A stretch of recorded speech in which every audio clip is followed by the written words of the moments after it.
Welcome to God Seeker. This is Elizabeth Fulgaro. The current message: faith. Faith is the foundation of relationship with God. He is invisible, and though omnipresent, which means He is present and with you at all times, it is not in a way to which you are accustomed. He is a spiritual presence, sensed and experienced spiritually. Most of us are used to physical things, which we can experience physically. Though God often works through people, His essence still works through them spiritually, which is invisibly. Thus, to begin to develop relationship with God, first you must choose to believe He is there, and then have faith that He is as He says, which presupposes you are seeking to learn what He says about Himself and not just make up your own good-seeming ideas. During the earliest years of my own rekindled faith, I got caught up in a manner of believing which I no longer believe is correct, and this stymied or limited the relationship God wanted to have with me. It also led to confusion, disappointment, and all too probably affected others around me in a way that sent them inadvertently further away from God instead of allowing Him to work through me with His freeing truth to draw them closer. My earliest understanding about faith was that it seemed to mean to choose to believe and not doubt, and that God would answer prayers my way. I was not thinking of it at the time as my way. It was simply that it was as if I could see what was needed, so if I prayed, certainly that would be what God wanted too. Thus, He would answer my prayers the way I asked because He did promise to answer prayer. At least that's what I initially thought. There were scriptures upon which I based my fervency, such as where St. Matthew writes what Jesus said in his Gospel. So, the book of Matthew, chapter 21, verses 20 through 22. And Jesus answered them, "Truly I say to you, if you have faith, a firm relying trust, and do not doubt, you will not only do what has been done to the fig tree, but even if you say to this mountain, 'Be taken up and cast into the sea,' it will be done. And whatever you ask for in prayer, having faith and really believing, you will receive." Or what Matthew wrote in chapter 17, verse 20. Jesus said to them, "For truly I say to you, if you have faith that is living like a grain of mustard seed, you can say to this mountain, 'Move from here to yonder place,' and it will move, and nothing will be impossible to you." These are just a few of God's biblical assurances that He answers prayer. There are many more. Yet in my desire for what I knew I wanted, and was certain He must want too, because it would be good, right? I was not leaving room in my prayers for God to be God, which means His ways are not my ways. His thoughts are not my thoughts. His are higher and better and different. This is what the Old Testament pre-Jesus Jewish prophet Isaiah tells us in Isaiah chapter 55, verses 8 through 9. It's like comparing a parent's grasp of a situation to that of a child. And when I pray, I have to acknowledge that certainly I am doing so from a childlike viewpoint. My comprehension is like that of a very small child, and not of an all-knowing adult. So initially I had become one of those who looked to have faith and not doubt, and I thought this was what God wanted.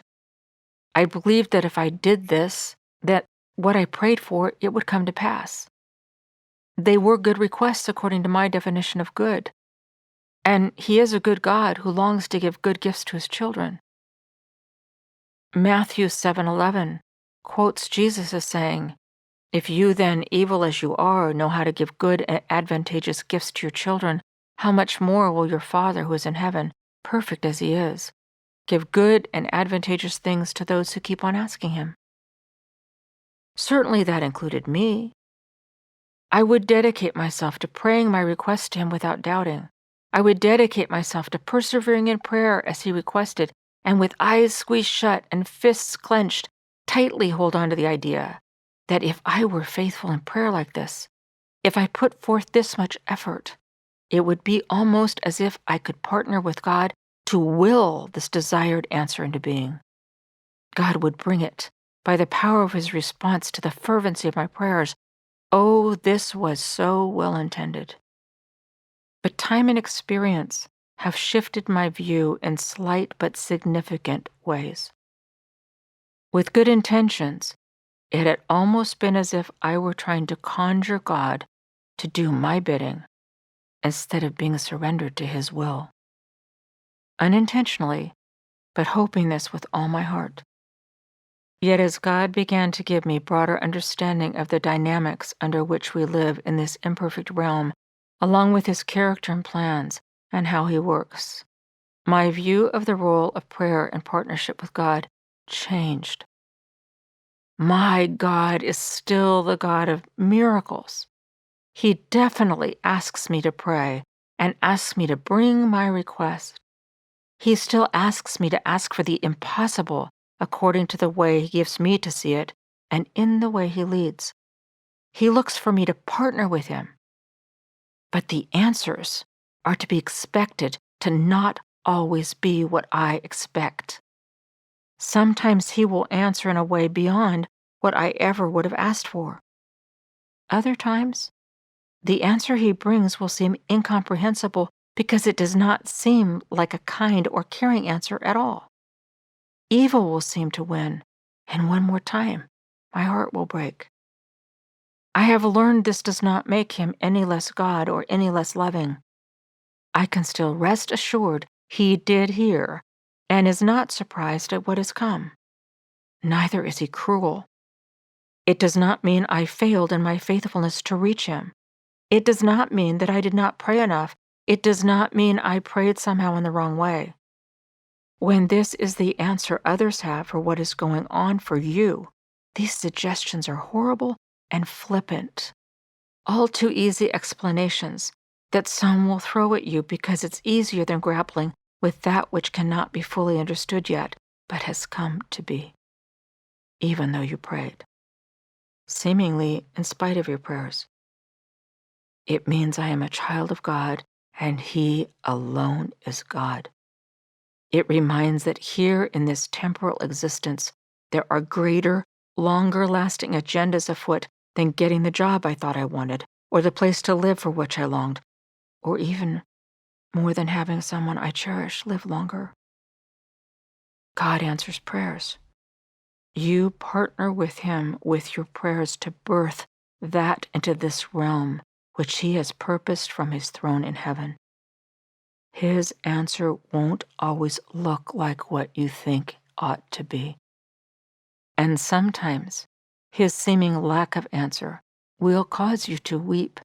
And even there, he is still with you because the hurt and pain and hardship of this place, which is not heaven, was never his perfect will. And when that day comes, that he finally calls you home to himself, you can ask all your questions, and he will lift you up as his beloved child onto his blessed lap and give you the understanding which you have been seeking, even as he wipes away every tear. Let's finish with a few more verses from God's Word, the Bible.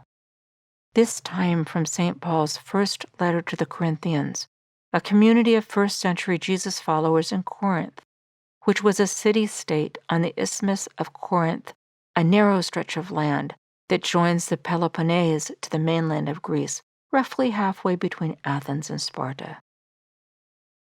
In chapter 3, verses 18 through 20, St. Paul writes, "Let no person deceive himself. If anyone among you supposes that he is wise in this age, let him become a fool.